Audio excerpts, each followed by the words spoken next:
زاد على النحاس هي حرفة، والنحاس كان موجود في أغلب المنازل في القرن الماضي، ويا حسرة على هيك الطاولة نحاس والبراد فضة ونحاس. ولذا مشينا وسهلنا واحد من الحرفيين والتجار على النحاس هذايا وعلى أصوله وعلى مدى استعماله وعلى انتشاره في بلادنا.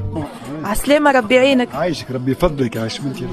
باش نسألك اليوم مثلا شنو هي أصول النحاس في تونس؟ من ناحية تقصد أصول النحاس معناتها شلون؟ الأصول منين جانا لتونس النحاس؟ ساعات جابوه الأندلس كي دخلوا تونس معناتها. معناتها شنو هي الفترة الزمنية اللي انتشر فيها النحاس ولا حاجة أساسية في الدار التونسية؟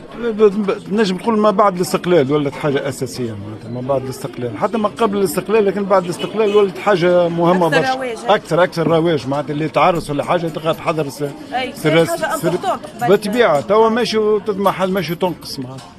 معناتها ما عادش فما اقبال كبير على الحرفه هذه. توا كانوا قبل يعرفوا زعما تجيب الجهاز نتاعها معناتها مقافل كلهم من نحاس مرش مهراسي.